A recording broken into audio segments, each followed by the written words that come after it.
I come from the cold waters of Cornwall in the UK, where I live and surf with my family. Cornwall has not only inspired me to become a surfer, but also a writer and a geographer, passionate about celebrating emerging surf cultures. I think that surfing is a wonderful way to engage with communities and explore critical issues of sustainability.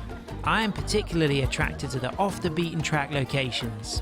I call these places the brilliant corners, and I'm on a journey to discover what we can learn from the brilliant corners of the world.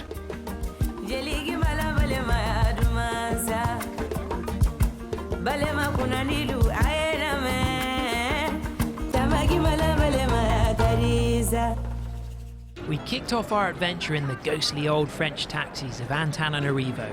I've never been in a city with similar energy to Antananarivo. Travelled to Tuliar. Voilà. Merci, Sam. Coffee on the road.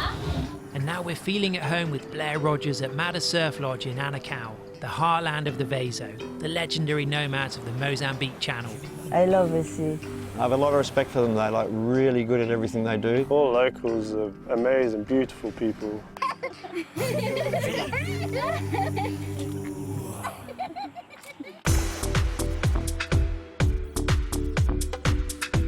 Having earned our stripes with the locals, Blair agrees to show us one of the secret spots to the south. It's a good chance to play around with the quiver. Me with a stubby twin fin fish and James on an asymmetrical tri-fin.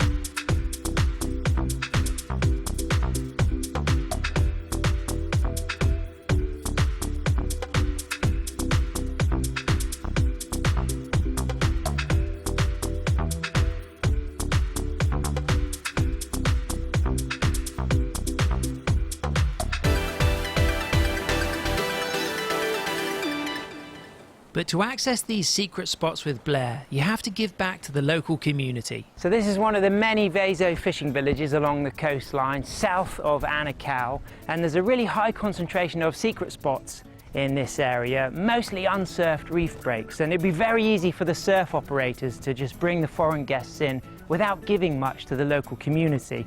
But one of the things that Blair supports in this area is for every surf guest that does come, they contribute a little bit of money to the local school, and that gives a brighter future to the custodians of these resources, this fishing community, these waves, this area, giving them access to better education.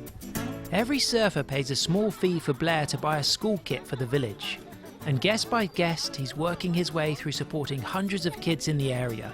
Mike, James and I take that figure from 280 to 283. But a lot of these kids see so few outsiders, they're terrified by Vahasa or foreigners. Salama. David. David. Sam. Quel âge as-tu, David? We told. Blair explains that although the schools are free, parents don't have enough money to buy the necessary stationery to send the kids to school. So his idea was that for every surfer who wants to come to this area, they have to sponsor a kid to help him or her buy the school stationery. Voilà. Voilà. C'est bon? D'accord? Yeah. David is still terrified by me, James and Mike, but Blair cheers him up. Normalement, ça va marcher.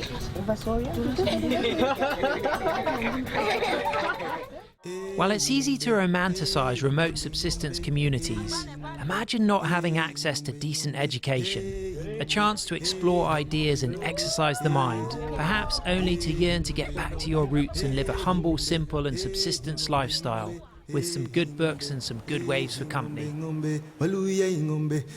We soon develop a sound routine, our surf sessions in sync with the tide.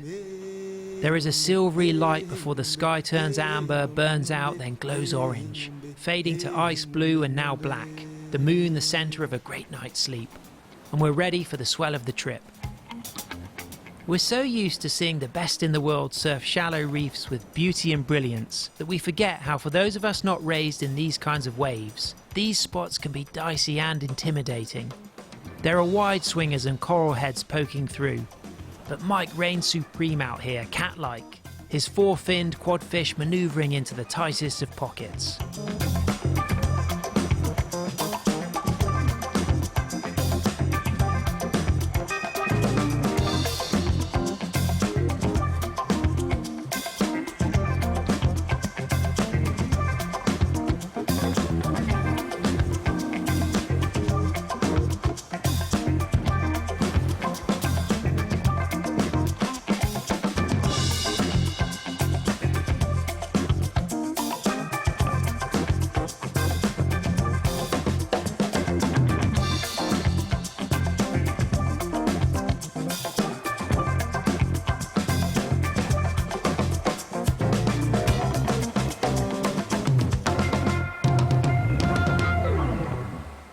Yeah, Blairs Classic reminds me a bit of Jacques Cousteau kind of character. Just, yeah, captain of his boat and a cigarette in his mouth, just cruising the shores. Flying down the line, same thing, drop back down, line it up again, pull in again. Got 3 barrels, came out, went, well, that counts for 3 ways. So just go straight back to the boat. Really amazing tour guide. Yeah, since we've been here, we've had, well, some of the best waves of my life.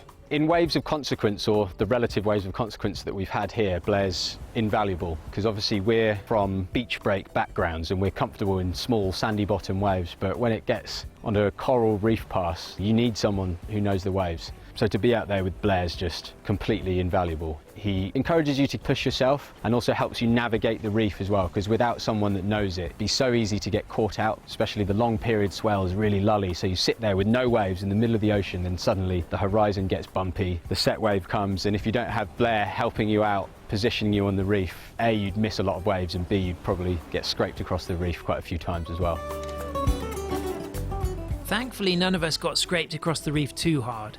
But James's epic wipeout nearly turned his bones inside out. So it seemed a good idea to learn a little bit more about the kind of funeral celebrations called Farmadina, or the turning of the bones, we witnessed on the route de Sud. So I meet up with Mada Surf Lodge manageress Solange, just to get my facts right in case one of us finds the end of the road in a fatal wipeout. Ny Malagasy, rehefa be, efa olo bevata, manao fety, misy la muzika, manao fety be, mandihy, mitsinjaky, de zay vao alevy. Fa rehefa olo tanora, na zazakely, de tsy misy an'izay, fa alevy miaro tory, fiaretan-tory, mety ndraiky andro, 2 andro, 3 andro, de alevy normal, alevy moramora avao, misy mitomany, fa rehefa olo be de misy fety be satria ny Malagasy zany mieritreritra, fa rehefa olo be de mandeha lasa zanahary, de mitahy. In these kinds of powerful Madagascan customs called fomba, music is used to allow a kind of possession called tromba, where Malagasy ancestral spirits are recalled to heal illness, resolve disputes and offer advice. In this way, the family unit extends far beyond the living to the long departed. No family member dies except in the literal sense, as their presence is recreated daily through memories. The ghost is then a part of the fabric of every member of the living community.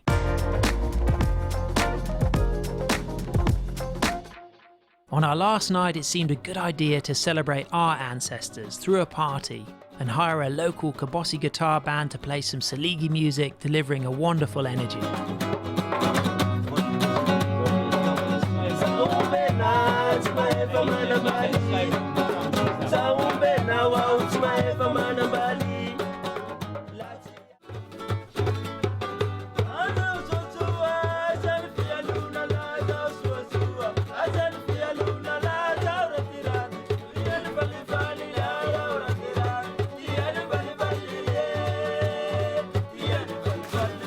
To the upbeat soundtrack, we maximise the last squeeze of swell.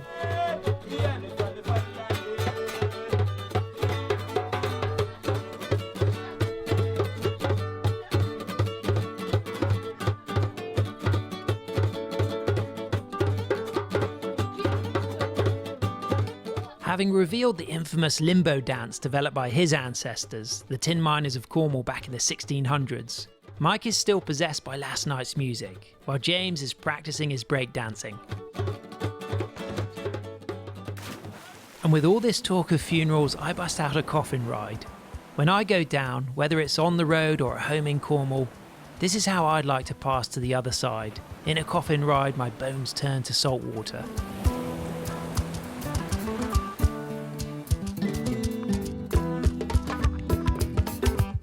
We say a reluctant veluma to the community and head back to Tulia.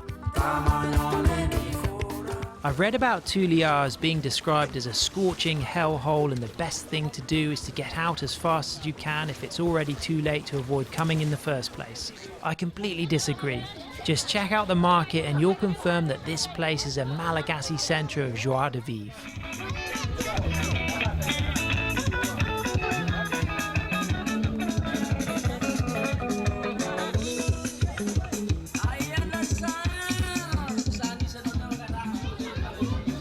Puss are busy ferrying people back and forth, local beats blast out, bright coloured foods, the zebu meat market, and of course fresh fish freshly caught by the Vezo.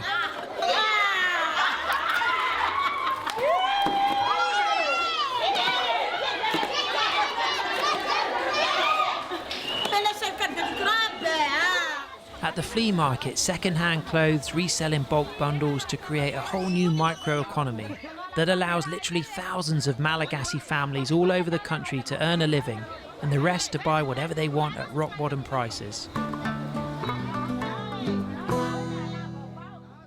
That afternoon we meet up with our driver Eric and his family for food, fueling up for the long journey back to Tana, into a wide open landscape and the rocky world of Asalo, famous for its limestone topography known as Singi. Well, this is a geologist's dream, limestone rocks rising from the ground and scratching at the sky like skeletons' fingernails. Singi is an interesting play on words. It means tiptoeing in Malagasy, as if a hostile terrain can be made welcoming. The whole place looks cavernous, fissured, sucking down air and sucking out life. The limestone was made from dead animals in oceans, migrated through geological time, their calcium carbonate and gypsum dissolving through acids in weather and rain to bring the skeleton out to rust. James's camera seems to click in harmony with the light changes that dance in perfect geometry through this wide place. If you could mark it wilderness, this would be your line, and we strike lucky with the evening light. In its geographical isolation off the coast of Africa, this fifth largest island on the planet has fostered a world of spiny cactus trees and massive baobabs that look like the preferred food of the Jurassic dinosaurs. Nowhere on Earth exhibits such a degree of both biodiversity, the sheer range of plants and animals, and endemicity, the state of existing nowhere else. A good description for the ghostly taxis of Antananarivo. Une goutte de sueur fait déborder le blues, sentiment de loose, c'est cafard dans mes shoes. Vendre du rêve est devenu un cauchemar. Ma journée démarre, j'en ai marre. In recent years, there has been an increasing celebration of the unrivaled biodiversity and cultural heritage of Madagascar, and a new generation have started a farming revolution to stop destroying the island's lush rainforests through ancient slash-and-burn agriculture for charcoal production that has stripped so much of the nation's topsoil. Like everywhere on the planet, we have to sustain our biodiversity. This is the network of life that we depend on, extending across our coral reefs and deep into our oceans.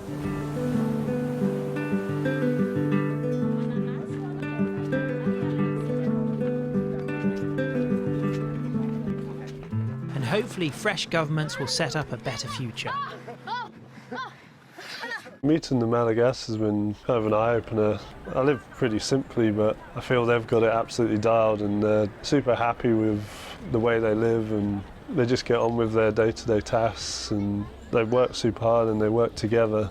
Yeah, it just shows like you don't really need much to be happy. The Madagascan approach to life is day-to-day, is totally centred in the present, and it seems to enliven interactions on a really immediate basis. There seems to be very few preconceptions and ideas about who someone is based on the colour of their skin or how they talk to you or how an interaction goes. Everything is taken at face value and very immediately. And that seems to talk to the positive nature of humanity. I think I'm just going to take back loads of vignettes of life here, in much the same way that the Madagascan people live immediately and in the present in their own small worlds. I think that will be my creative outtake, and that's going to build up to the richness of Madagascar as an island. The most memorable thing about this trip would probably be watching all the kids just riding anything they could find on the beach. There was a small little window within the tide that they could go out, and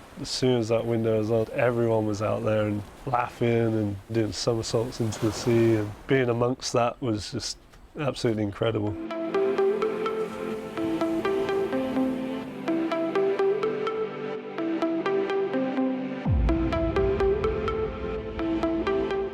We spend our last night back in the incredible Ranamafana. This is a physically and spiritually rich and enormous island, but it is also puzzling and complex, where the roles of faddies or taboos are drilled into Malagasis from childhood. Their power is absolute because they come from the ancestors. In fact, the Malagasy word for excuse me and please is azafadi, literally may it not be a taboo to me. But in many ways, a Malagasy faddy is no different than formalities drilled into my life since birth, like not being a disrespectful surf traveller.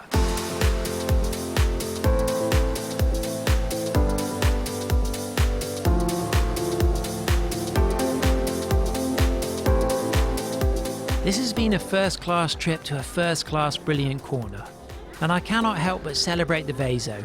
They are modest and clever, valuing perseverance, integrity and friendship. And if the kids don't go to school, they learn through doing, through teamwork. The Vezo are proud, determined and brilliant in the water, and I'm sure more and more Vezo will become first-class wave riders, especially as they are descended from mermaids, perhaps paving the way for a new generation of girls leading the charge. As surfers, we share a lot in common, both nomads of the sea.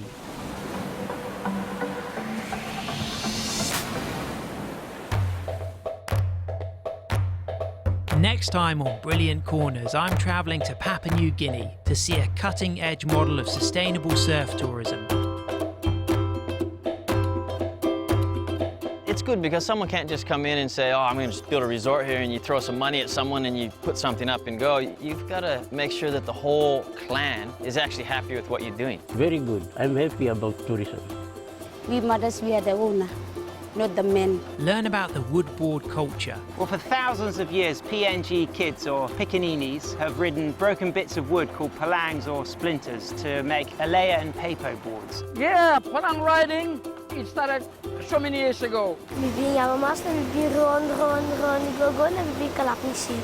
And see the power of the pink nose revolution that is empowering women on the front line of surfing's known frontiers. I feel happy to surf with the champion. Thanks.